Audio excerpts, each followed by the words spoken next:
आखिर कोलकाता का जादुई रण शुरू ही हो चुका है।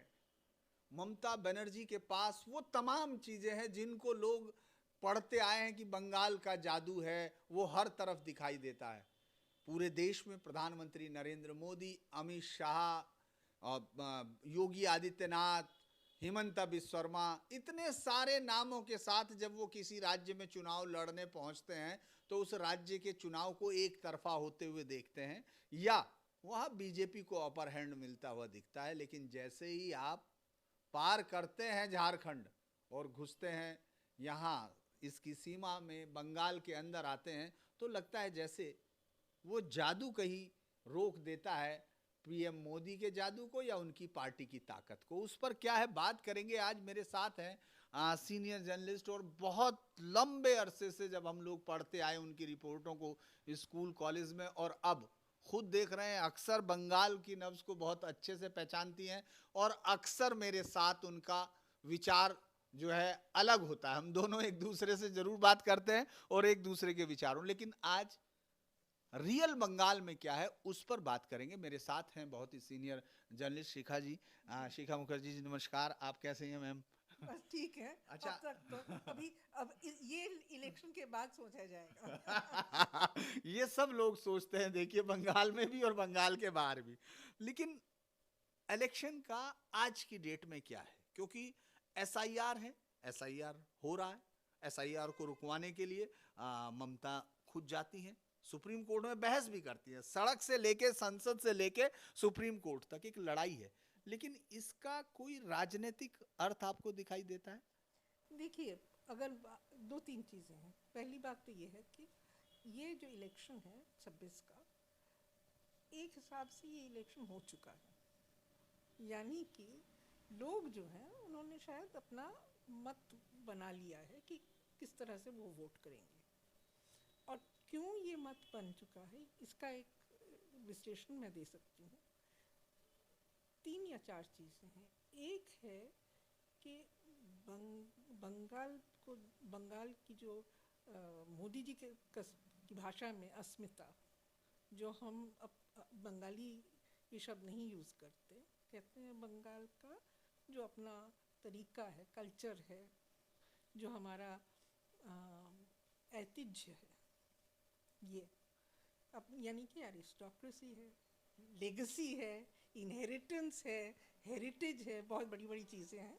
लेकिन ये वो मानते हैं और इसमें बहुत ज़बरदस्त ठोस लगा है पिछले 2 साल में। कैसे? एक तो है ये घुसपैठिया को खोजने के तलाश में, घुसपैठिया को तलाश करके निकालने में, ये सारी देश में उन्होंने जो अड़ंगा मचाया है कि बंगला जो बोलता है वो बांग्लादेशी है। दिल्ली पुलिस को तो यही लगा कि वो वेस्ट बंगाल गवर्नमेंट के ऑफिस में चिट्ठी भेजा कि बांग्लादेशी लैंग्वेज जो जानता है ऐसे लोग को हमको हमारे पास भेजिए। अरे यार, बांग्लादेशी लैंग्वेज तो है ही नहीं, ये तो बांग्ला है। और बांग्ला हम जो बोलते हैं वो तारिकुर रहमान भी बोलता है, जो बांग्लादेश का भी प्रेसिडेंट है। उसके बांग्ला में और मेरे बांग्ला में और ममता बनर्जी के बांग्ला में कोई फ़र्क तो है नहीं। आप सुन के तो समझ नहीं पाएंगे, क्योंकि हम सब बांग्ला बोलते हैं। यानी कि बांग्लादेशी के नाम से बंगाली को जो हैरेसमेंट फेस करना पड़ा है, उससे लोग बहुत नाराज़ हैं। और कौन नाराज़ है? एक तो हमारे वर्ग जैसे लोग हैं जिसको बहुत ऑफेंडेड समझ, अपने आप को समझते हैं कि ये क्या बदतमीज़ी हो रही है। और दूसरा है जो काम करने वाला है, इसे हम परिजाई श्रमिक कहते हैं, यानी कि माइग्रेंट वर्कर। माइग्रेंट वर्कर तो तंग आया है क्योंकि उसका रोज़ी रोटी पे इन्होंने हाथ डाल दिया है। तो अगर ऊपर से लेके नीचे तक इस बांग्लादेशी या बंगाली आइडेंटिटी पे अगर आप सवाल करें, इसको आप संदेह की दृष्टि से देखें, कहें कि आप यहाँ के नागरिक नहीं हैं, तो बंगाल की जो अपनी अहंकार है, कि इन्होंने ही नेशनल स्ट्रगल को, नेशनल मूवमेंट को, देश की आज़ादी की जो लड़ाई थी उसका उन्होंने डिफ़ाइन किया है। उसमें उन्होंने उनका जो बलिदान है, उनका जो दान है, उनका जो चिंता है, उसी पे फाउंडेशन बना है इस देश का। तो वहाँ पे तो बहुत ही दर्द होता है उनको। और ये हर वर्ग के आदमी के पास ये एक ही माने अक्रॉस ऑल क्लास कि आपने हमारी नेशनलिज्म पे आपने सवाल कर दिया है, तो हमें हमारी सिटीजनशिप को पे आपने सवाल कर दिया है। तो ये है दूसरी। तीसरा है ये SIR। SIR का मतलब ये हुआ कि आपको घुसपैठिया ढूंढ निकालना है। आपको सिटीजन जो है वो तो सिटीजन है ही। अब बीजेपी की जो गलती है, और ये मैं बिल्कुल गलती कह रही हूँ और ये मैंने लिखा भी है, कि इस देश में घुसपैठिया कौन है। देखिए 1947 में दो चीज़ें थी, एक तो पार्टीशन और फिर रेफ्यूजीज आ गए। अब बीजेपी को ये समझ में नहीं आ रहा है कि यार ये पश्चिम बंगाल में वॉज हिंदू मेजॉरिटी। यहाँ पे उस ज़माने में over 80% of the population was Hindu, and जो 20% है वो मुसलमान भी थे। लेकिन वो मुसलमान यहाँ के मुसलमान हैं, इंडियन मुसलमान हैं, वो कहीं घुसपैठिया तो है नहीं। तो अगर उन पे आप सवाल करें तो मामला बहुत बिगड़ जाता है, क्योंकि रेफ्यूजी जो आए हैं वो ज़्यादातर हिंदू आए हैं, लेकिन वो तो majority of the Bengali population नहीं है, वो तो माइनॉरिटी हैं। रेफ्यूजी यहाँ के माइनॉरिटी हैं, यहाँ के जो लोग हैं वो तो मेजॉरिटी हैं। उनको आप कह रहे हैं कि आप सबूत दिखाइए कि आप इंडियन हैं, तो उनको तो बहुत बुरा ही लगेगा ना। और वो समझते हैं कि ये हैरेसमेंट है। अब कैसी चीज़ें हो रही हैं SIR में। चंद्र बोस MP थे, बीजेपी के MP थे, लेकिन ये चंद्र बोस है कौन? नेताजी सुभाष बोस के भतीजे हैं। अब अगर उनको नोटिस धरा दिया जाए कि आप प्रमाण करें आप इंडियन सिटीजन हैं, तो कैसा होगा? ये तो बंगाल देख रहा है ना।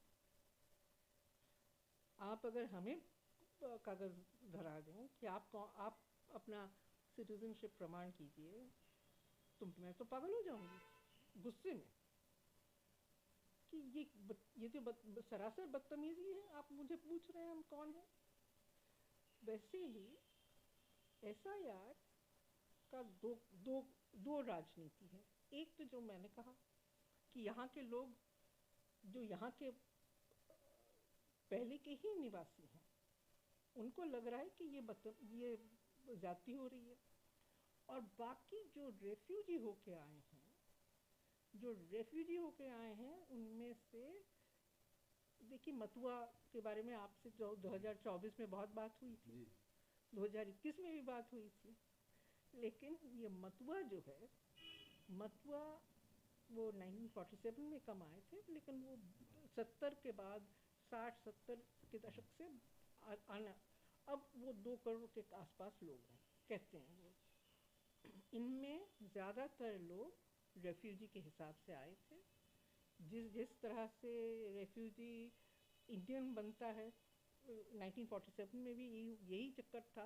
बंगाली फिल्म और लिटरेचर भरी एक ये सब कहानियाँ से कि कोई आता था तो शरणार्थी होके आता था, फिर उसको राशन कार्ड मिलता था तो लगता था कि हाँ हम अब देशवासी बन गए, इंडियन बन गए हैं, हमारे पास सरकारी एक कागज़ है। तो इस हिसाब से मथुआ लोग जो आए थे, उन्होंने तो कोई पर्चा लेके नहीं आए थे कि हम बांग्लादेश से रेफ्यूजी होके यहाँ आ रहे हैं, वो तो वैसे ही आ गए। कि उनको प्रमाण देना भी मुश्किल है। और सिर्फ मतुआ नहीं आए हैं, बाकी हिंदू भी आए हैं वहाँ से, उनको भी प्रमाण देना मुश्किल हो रहा है। और ये मुश्किल जो है, ये आप घुसपैठ मुसलमान घुसपैठिया की खोज में आप तो मुसीबत बना दिया है हिंदू घुसपैठियों के लिए। तो ये घुसपैठिया है कौन? सवाल तो वही है। और कितने मुसलमान घुसपैठिया हैं? आपके एसआईआर में ऐसा कोई हमने अंक नहीं देखा है जहाँ पे इलेक्शन कमीशन कह सकता है गर्व से कि हमने इतने लाख मुसलमान घुसपैठिया को हमने चिन्हित किया है और उनको हम डिपोर्ट करेंगे। उन्होंने वो नहीं बता पा रहे हैं। जो चक्कर हो रहा है वो है अनमैप्ड, यानी कि 2002 के हिसाब से 2026 में उनका नाम। और दूसरा एक कैटेगरी इलेक्शन कमीशन ने दिमाग से निकाला है, ये एक नया कैटेगरी है, लॉजिकल डिस्क्रिपेंसी। लॉजिकल डिस्क्रिपेंसी माने मेरे फादर अगर MUKHERJI लिखते थे और मैं MUKERJEE लिखती हूँ, तो इलेक्शन कमीशन के हिसाब से ये मैं लॉजिकल डिस्क्रिपेंसी में सस्पेक्ट हूँ कि मैं घुसपैठिया तो नहीं हूँ। नाम कैसे बदल गया?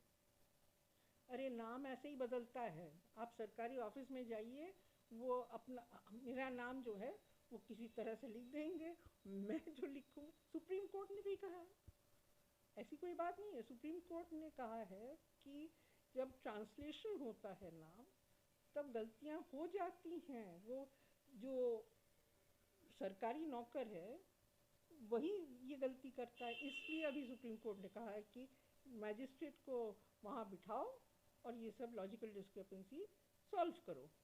क्योंकि सुप्रीम कोर्ट ने इन जो मैजिस्ट्रेट को अपॉइंट किया करने की बात कही है, वो तो स्पेशल पावर दे के कही है कि वो मैजिस्ट्रेट सुप्रीम कोर्ट वाला जज का क्षमता उसके पास होगा, फाइनल डिसीजन।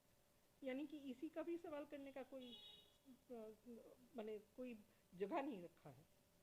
तो इतना सारा जो एक क्या कहते हैं, एक चिंता, इसी पे लोग चर्चा कर रहे हैं, अपना टाइम निकाल रहे हैं। गरीब आदमी जो है रोजी रोटी के लिए वो कहाँ भागेगा? वो तो जी, मैं यही आपकी करता बात है। समझा, लेकिन एक बात ये समझ में नहीं आ रही है कि जो बाहर भी हम लोग सोचते हैं, और मैं एज ए जर्नलिस्ट भी सोचता हूँ कि महज 7% नाम, 7.23 यहाँ से बंगाल से गए, 17% नाम तमिलनाडु में है, केरल में है, वहाँ कोई इतना बड़ा हल्ला नहीं, वो यहाँ ऐसा क्यों है? ये है राजनीति, ये है राजनीति। यानी कि आप उत्तर प्रदेश में देख लीजिए ना, 19% और 20% वहाँ पे अनमैप्ड कैटेगरीज हैं। ह्यूज नंबर, हाँ, झूठ है। इतना ह्यूज है कि वहाँ पे कोई हल्ला, थोड़ा बहुत हल्ला भी हो रहा है, हम सुन रहे हैं कि डिस्ट्रिक्ट से हाँ, लेकिन बहुत ज़्यादा कुछ ऐसा हुआ नहीं वहाँ। अब ज़्यादा हुआ या कम हुआ, लेकिन हल्ला हो रहा है। ऐसा नहीं है कि वो बिल्कुल लोग इग्नोर कर गए हैं, ऐसा नहीं है। क्योंकि लोगों को तकलीफ होती है। अगर आपको एक ही कागज़ के पीछे, एक ही चीज़ के पीछे महीनों तक काम करना पड़ता है, उसी के बारे में सोचना पड़ता है, आपका जीना हराम कर देते हैं, तो आपको तो गुस्सा आएगा। और ये गुस्सा अभी यहाँ पे नहीं, मैं यही जानना चाह रहा हूँ, मतलब ऐसे आपने भी ये ये नोट। राजनीति है। क्योंकि देखिए, कांग्रेस, सीपीएम, तृणमूल सब कह रहे हैं कि एसआईआर प्रोसेस जो है ये लोगों को अरेस्ट करने का काम है। यहाँ पे घुसपैठिया का ये जो कहानी बनाई गई है, यहाँ पे घुसपैठिया वैसे नहीं है। आप कहाँ से घुसपैठिया ढूंढ रहे हैं? प्रसन्नजीत बोस कांग्रेस के जो हैं, वो तो पूरा स्टेटिस्टिक्स देके, आंकड़े देके वो तो समझा रहा है। तो एक तरफ बाकी सब राजनीतिक पार्टीज और एक तरफ बीजेपी जो कह रही है नहीं एसआईआर ही एसआईआर सबसे जादू की छड़ी है। लेकिन बंगाल में ये डेमोग्राफी के चेंजेस की बात मालदा में आ रही है, मुर्शिदाबाद में आ रही है, बॉर्डर टाउन्स पे आ रही है। ये पूरे देश के लिए चिंता होती है। पूरा देश कहता है कि भाई वहाँ मुस्लिम घुसपैठिए पार कर रहे हैं और यहाँ की जनसंख्या बदल रही है। ये बात यहाँ के लोग भी कहते हैं। जैसे अगर डाटा देखते हैं तो वो 30% तक पहुँचते हैं मुस्लिम संख्या, 34 तक पहुँचने। नहीं मुर्शिदाबाद में तो 60 से ज़्यादा हाँ, है। वहाँ तो 60 से ज़्यादा है। मैं तो देर आर ओवरऑल। मुस्लिम, देखिए मुस्लिम मेजॉरिटी डिस्ट्रिक्ट्स हैं, 3 डिस्ट्रिक्ट्स हैं, मुर्शिदाबाद, मालदा और उत्तर दिनाजपुर। वो पहले से भी बिल्कुल ऑन द बॉर्डर थे, यानी कि वो बांग्लादेश गए नहीं। पाकिस्तान में जब भाग हुआ तो पाकिस्तान से वो जुड़ नहीं गए, वो यहीं पे रह गए। लेकिन there are large concentrations of Muslim population in those districts. तो ये तो पहले भी था। और ये जो डेमोग्राफिक चेंज की बात कर रहे हैं, ये सेंसस ने कहा है कहीं? सेंसस तो हुआ ही नहीं है। तो पहले तो हम सेंसस की डेटा तो हमको चाहिए ना कि कितना बदलाव हुआ है। सही तौर से ये तो कहानियाँ फैल रही हैं। जैसे कि बिफोर द इलेक्शन एक स्टडी निकली थी कि 2 करोड़ घुसपैठिया रोहिंग्या और मुसलमान बांग्लादेश से यहाँ हैं। कहाँ 2 करोड़?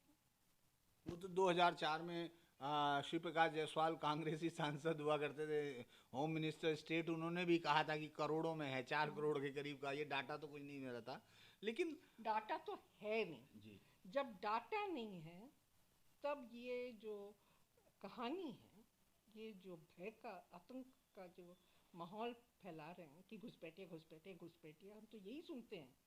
होम मिनिस्टर मुंह खोलता है तो घुसपैठिया बोलता है, वो आसाम में जाके घुसपैठिया बोलता है, सब जगह वो घुसपैठिया ढूंढ रहा है। झारखंड में भी तो घुसपैठिया की कहानी छेड़ी थी उन्होंने। झारखंड में हुआ क्या? तो आपको लगता है कि जो एक तुष्टीकरण का आरोप बाहर लगता है कि भाई ममता बनर्जी जो है बहुत ज़्यादा तुष्टीकरण करती हैं, यहाँ तक कि जो मुहर्रम के जुलूस के लिए वो दुर्गा पूजा का वो रुकवा देती हैं जुलूस, ये सब चीज़ें गलत हैं? देखिए गलत नहीं है ये। देखिए मैं रिपोर्टिंग कर रही हूँ 77 से। तो 77 से हमको रिपोर्ट्स पुलिस से कहा जाता था कि इस दिन हिंदू और मुस्लिम फेस्टिवल एक साथ हैं, एक साथ एक ही दिन पे पड़ रहे हैं, तो कुछ एडजस्टमेंट हम लोगों को करना पड़ेगा। तो ये एडजस्टमेंट हम तो देखते देखते बुढ़े हो गए रिपोर्टिंग के हिसाब से। और ये जो प्रॉब्लम की क्लैश हो जाएगा, कहीं दंगा लग जाएगा, फसाद हो जाएगा, ये तो है राजनीति। यानी कि राजनीतिक जो माहौल है वहाँ पे इतना ज़्यादा टेंशन और कॉन्फ्लिक्ट कुछ बन चुका है कि वो तो लड़ने के लिए रास्ते पे हैं। तो इससे जो होता है ये बहुत एक खतरनाक माहौल बन चुका है। अब देखिए हुमायूं कबीर जो हैं तृणमूल के एमएलए थे, वो मुर्शिदाबाद बिल्डांगा में उन्होंने ऐलान कर दिया कि हम बाबरी मस्जिद का एक नकल बनाएंगे। बहुत अच्छी बात है, उन्होंने कह दिया, लोग पहुंच गए, बहुत उनको पैसा मिला, या लोग फ़ोन पे पैसा उनको भेजते रहे। लेकिन ये भी सही है कि 2 अलग अलग दिन बीजेपी के नेता मुर्शिदाबाद में उन्होंने राम मंदिर का फाउंडेशन स्टोन लेइंग सेरेमनी भी किया है। अभी अरे हाँ, अभी तो आप इसमें क्या देखते हैं? ये डिजाइन क्या बीजेपी का आपको लगता है? ये डिजाइन देखिए, ये डिज़ाइन बीजेपी का पॉलिटिक्स क्या है, ये मैं आपसे सवाल कर रही हूँ। बीजेपी की पॉलिटिक्स क्या है? हिंदू कंसोलिडेशन, यानी कि हिंदू वोट्स को अपने साथ जोड़ देना, योगी आदित्यनाथ का जो फेमस था, बटोगे तो कटोगे, बटोगे तो कटोगे, या मोदी जी की जो थी, एक है तो सेफ है। यानी कि हिंदू वोट को अपने पास रखना। तो इसका एक एक हो गया, एक एक जो रिफ्लेक्शन है वो है ये कम्युनल डिवाइड, यानी कि तुष्टीकरण की राजनीति जो वो देख रहे हैं। तुष्टीकरण की राजनीति ममता जब 2011 में आई, उसका एक इतिहास है जो सीपीएम से जुड़ा हुआ है। और अभी के दिन आपको याद होगा, आपने सवाल भी किया था मुझसे पहले, कि अमित शाह कहते हैं कि यहाँ पे दुर्गा पूजा होने नहीं देते हैं लोग। अरे दुर्गा पूजा होने नहीं देते हैं क्या, ये तो बहुत ह्यूज सा इंडस्ट्री है टूरिज्म का, इंटरनेशनल लिस्टिंग है इसका। तो होना नहीं, होने देते नहीं है, हमारा दिमाग खराब हो जाता है, यहाँ पे इतना ज़्यादा दुर्गा पूजा होता है यहाँ पे।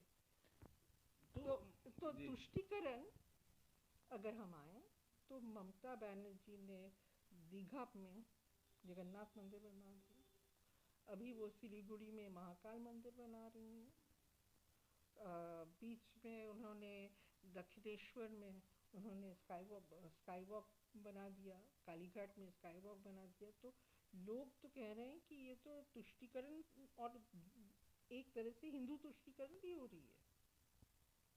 लेकिन बीजेपी पीछे पड़ गया है, बीजेपी पीछे पड़ गया। लेकिन एक बड़ा इंटरेस्टिंग चीज़ ये है कि हम बार बार ये देख रहे हैं कि ममता बनर्जी बहुत ज़्यादा, मतलब अभी आप देखिए एक बजट को लेके हुआ कि 5700 करोड़ रुपए मदरसों का बजट है, 82 करोड़ रुपए साइंस कॉलेज का बजट है, इसको लेके बड़ी चर्चा हुई।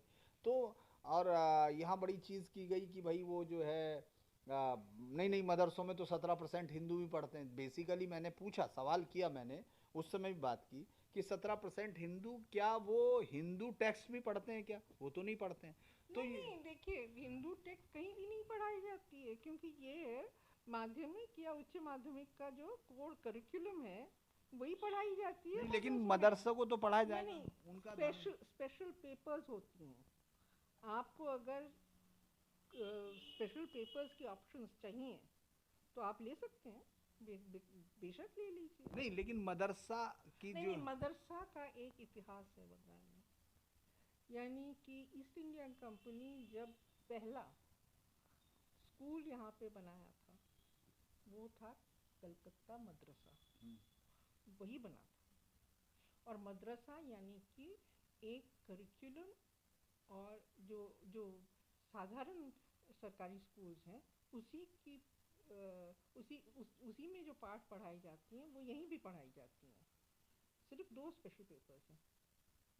अच्छा, आपको लगता है कि जो सिर्फ मुसलमानों के लिए है, हिंदू नहीं? मैं एक बात जानता हूँ कि भद्रलोक बहुत ही ज़्यादा ये माना जाता है, भद्रलोक पहले कांग्रेस के साथ था। भाई आप भी भद्रलोक में काउंट करना चाहिए, नहीं? भद्रलोक 2 किस्म के होते थे, एक कांग्रेस के और एक लेफ्ट के साथ। अच्छा, ठीक है। तो भद्रलोक जो है पहले कांग्रेस के साथ था, उसकी एट्रोसिटीज में, और जब दौर में रहा तब साथ।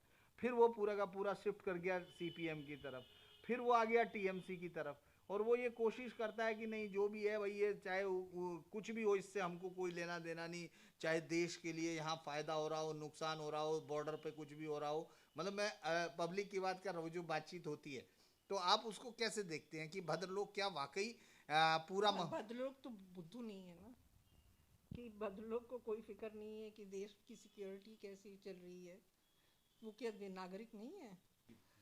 स्वाधीनता आंदोलन में हिंदू मुसलमान बंगाली का जो कंट्रीब्यूशन है, उस पे तो ये प्रश्न उठा रहे हैं। ये हम भद्रलोक हो या छोटे लोग हो, जो भी हो, उनको तो गुस्सा आएगा, जैसे मुझे भी गुस्सा आता है। ये क्या बदतमीजी है? हमारे मामा आईने में थे, तो इसका मतलब यही थोड़ी ना हुआ कि हम एंटी नेशनल हो गए। अच्छा, एक सवाल और चूकता हुआ है। एक मुझे लगता है कि चूंकि मैं ये सवाल अपनी तरफ से नहीं, उनकी तरफ से भी करता हूँ, जो दर्शक हमारे होते हैं, और वो मैं सबको कहता हूँ, मेरा मानना है जर्नलिज्म वही है जो कंट्राडिक्शन को भी बात करे, है ना? जैसे मैं ये पूछता हूँ कि ये जो सबसे पहले यहाँ बंगाल में 1946 डायरेक्ट एक्शन डे हुआ, उसके बाद नोआ खली भी यहीं हुआ। नहीं, नोआ खाली बांग्लादेश में। अब बांग्लादेश में चला गया, उस समय तो एक में ही था। मतलब हम लोग पोस्ट पार्टीशन।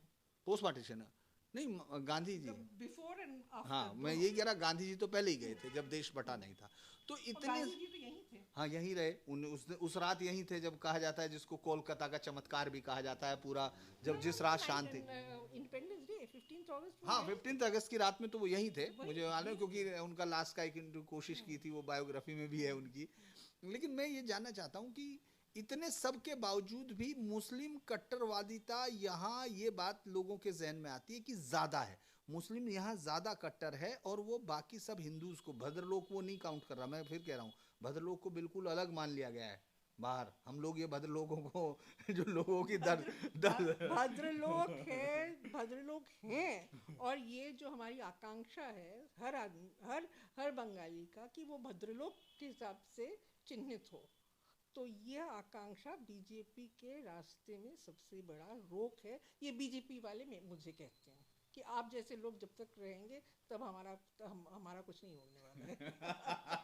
तो एक आखिरी सवाल, कितना लग रहा है आपको, क्या लग रहा है कि क्लियर मेजोरिटी है, लड़ाई भी लग रही है, ममता बनर्जी इस समय लड़ाई में है या नहीं? देखिए हम लोग मान के चले, लड़ाई वो करेंगी, क्योंकि वो रास्ते से लेकर सुप्रीम कोर्ट तक, सड़क से सुप्रीम कोर्ट, जैसे आपने कहा, सड़क, संसद, सुप्रीम कोर्ट, सब में वो लड़ेंगी। ऐसी कोई बात नहीं है कि वो नहीं, आपने कहा चुनाव खत्म हो गया, तो चुनाव, देखिए यहाँ पे मैं समझाती हूँ, यहाँ पे जो सर्वे का एक्सपीरियंस है, वो CSDS की बात करें, लोक नीति की बात करें, उनके सर्वे में ये आता है कि बंगाल में लोग ज़्यादातर इलेक्शन के पहले ही अपना मत निर्णय कर लेते हैं।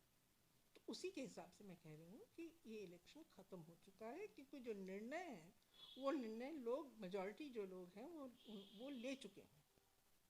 तो इसीलिए मैंने कहा था, लेकिन लड़ाई में कोई फर्क नहीं पड़ेगा। नहीं मतलब निर्णय, मतलब ममता बनर्जी ये जो निर्णय है वो ममता बनर्जी के लिए है, उनके साथ है, उनको क्षमता में रखने के लिए निर्णय लिया गया है। बीजेपी, अब ये इलेक्शन 26 का जो इलेक्शन है, वो इलेक्शन है विरोधी पक्ष में बीजेपी का ताकत जो है वो बढ़ेगा या घटेगा, कितना घटेगा? हमारे अंदाज से वो घटेगा, कितना घटेगा ये सवाल है। और अगर वो घटता है तो वो घाटी किसके पास जाता है, CPM के पास या कांग्रेस के पास? कांग्रेस, याद रखिएगा कि इस बार अब खुद लड़ रही है, कोई उसके अलायंस पार्टनर्स नहीं है। तो कांग्रेस उम्मीद कर रही है कि जो घाटा होगा बीजेपी का, वो उनके पास कुछ जाएगा। अगर देखिए, ये तीसरा टर्न है ममता बनर्जी का, एंटी इनकम्बेंसी है। अगर एंटी इनकम्बेंसी का वोट कहीं जाता है, वो कहाँ जाएगा? वो बीजेपी के पास नहीं जाएगा, आप ये समझ लीजिए। नहीं जाएगा, मोस्ट अनलाइकली वो या कांग्रेस के पास जाएगा या CPM के पास जाएगा। नहीं, लेकिन अगर वो ममता बनर्जी को हराना चाहता है, जैसा हमने देखा, तो वो फिर हराने की सवाल है ही नहीं। अच्छा, लेकिन एंटी ममता जो एक वोट है, वो कहाँ जाएगा? फिर बीजेपी के पास जाना चाहिए नेचुरली, क्योंकि वही उनको नेचुरली हो सकता है ये, लेकिन ये बीजेपी तो एक अननेचुरल चीज़ बन गई है ना, क्योंकि बीजेपी ये जो माइग्रेशन वाला क्राइसिस, परियायी श्रमिक जो कहते हैं, परियायी श्रमिक की बात करते हैं, या भाषा की बात करते हैं, या आइडेंटिटी की बात करते हैं, इससे BJP as a political party इस तरह से जुड़ी हो गई है कि बहुत नेगेटिव इम्पैक्ट हुआ है बीजेपी के पॉपुलैरिटी पे। एक आखिरी सवाल, छोटा सा जवाब, क्योंकि इसके बाद हम लोग और भी बातें करेंगे बाद में, लेकिन मैं एक सवाल आपसे समझना चाहता हूं कि जो डाटा कहता है वो आपकी बातों से मुझे मुतासर नहीं करता है। जैसे कि विधानसभा चुनाव में बीजेपी जब 2016 में लड़ती है तो वो महज 2-3% पे, उसके 10% पे रहती है, और उसके 2-3 विधायक शायद थे। लेकिन जब वो 2021 में आती है तो 77 विधायक तक पहुंचती है, और परसेंटेज वोट पहुंचता है 37 पॉइंट समथिंग 9 के करीब था, 37.1। लेकिन जब वो लोकसभा में आती है, हालांकि ये लगा था क्योंकि जितना अत्याचार हुआ ऐसा लगा भागना पड़ा, आपने देखा होगा, मैं भी भागा यहाँ से, सब लोग भागे अलग अलग बात है, लेकिन वो मतलब मेरा तो चुनाव ही खत्म हो गया था, लेकिन एक जनरल बात ये है कि उसके बावजूद ये लगा था कि बीजेपी का वोट 24 में नहीं होगा, बीजेपी का वोट बढ़ा और ममता बनर्जी का वोट 2% गिरा। सीट कम हो गए ना बीजेपी के। हाँ, लेकिन 2% वोट ममता बनर्जी का भी 18 सीट से लेके वो 12 पे आगे, 12 पे आगे, लेकिन वोट परसेंटेज नहीं गिरा। ये बड़ी बात है कि वो वोट है उनका, वो वोट परसेंटेज उनका नहीं गिरा, लेकिन वोट परसेंटेज में जो ममता बनर्जी का वोट जो बढ़ा है वो करीब 8-9% के आसपास हो गया है, यानी कि बीजेपी और ममता के बीच में। हाँ, वो पहले 10 था, वो 8 हुआ, वो 8 है। हाँ, 8% वोट से वो अभी भी कम है, और अब मेरा जो अंदाज है कि ये वोट परसेंटेज और भी घटेगा बीजेपी का। जी। चलिए, तो अभी तो खैर हम लोग बहुत इस पर तो बाद में बात होंगी, लेकिन बहुत ही दिलचस्प बातचीत आपने सुनी होंगी। और देखिए, आप बातों से सहमत हो ना हो ये आपकी मर्जी है, लेकिन एक बात तो तय है कि 1977 से यहाँ के चुनाव, यहाँ की जनता, उनका मूड देखती हुई शिखा जी को लगता है कि ये आने वाला चुनाव ममता बनर्जी के लिए अब एक केक वॉक की तरह हो गया है, क्योंकि बीजेपी ने जो बांग्ला अस्मिता को, जिसको इस बार कोशिश की जा रही थी, मैं ये भी कहूँगा कि 2021 के बाद चुनाव में जिस हाइप पे ले गए थे और जिसको व्यक्तिगत तौर पर ममता दीदी के वर्ड को जिस तरह से यहाँ की जनता ने रोक लिया था और बीजेपी का रथ रोक दिया था, ये कहा जाता है। तो शिखा जी का कहना है कि ठीक उससे भी ज्यादा यहाँ इस बार उनको हर्ट हुआ है।